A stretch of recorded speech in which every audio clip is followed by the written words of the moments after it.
The glycemic index, decoding how carbohydrates shape our energy and health.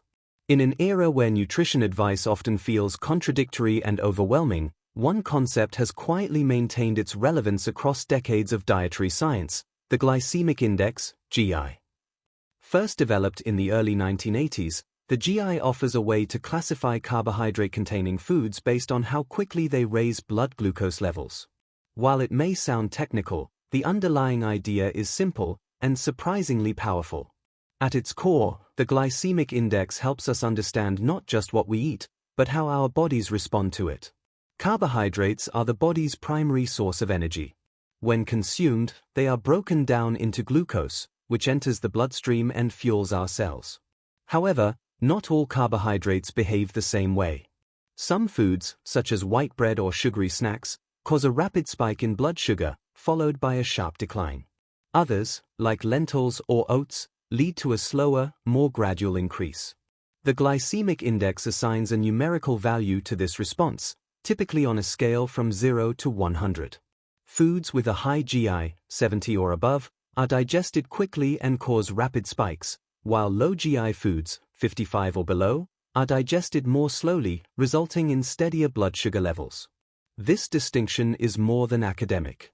Rapid fluctuations in blood glucose can influence energy levels, mood, and even long-term health.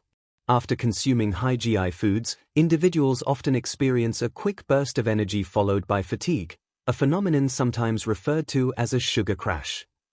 Over time, frequent spikes in blood sugar may place stress on the body's insulin system, potentially increasing the risk of metabolic conditions such as type 2 diabetes. Yet the story of the glycemic index is not simply one of good and bad foods. Context matters. The GI of a food can be influenced by several factors, including how it is prepared, what it is eaten with, and even how ripe it is. For example, al dente pasta has a lower GI than overcooked pasta, and pairing carbohydrates with protein or fat can slow the absorption of glucose. This means that a meal's overall glycemic impact, sometimes referred to as glycemic load, can differ significantly from the GI of its individual components. Indeed, many nutritionists argue that glycemic load, GL, which takes into account both the GI and the portion size of a food, provides a more complete picture.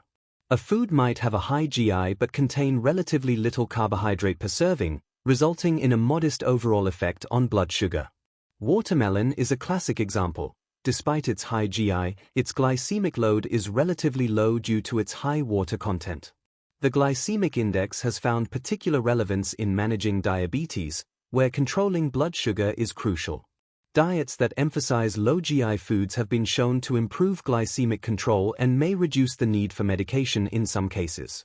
However, the concept has also gained traction among athletes seeking sustained energy, as well as among the general public interested in weight management and overall well-being. Still, the GI is not without its critics. Some experts caution that focusing too heavily on glycemic values can oversimplify nutrition. Foods are complex, containing vitamins, minerals, fiber, and other compounds that contribute to health in ways the GI does not capture.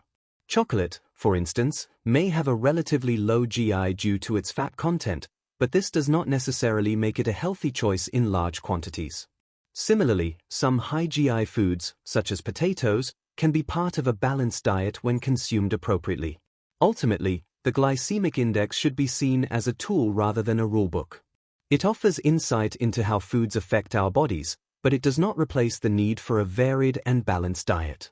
In a world increasingly dominated by ultra-processed foods and erratic eating patterns, the GI serves as a reminder of a fundamental truth: the quality of our carbohydrates matters. As research continues to evolve, so too does our understanding of how diet interacts with human biology. The glycemic index, once a niche concept in academic circles, has entered the mainstream, and for good reason. By illuminating the hidden dynamics of blood sugar, it empowers us to make more informed choices about what we eat, and perhaps, to better understand the rhythms of our own bodies.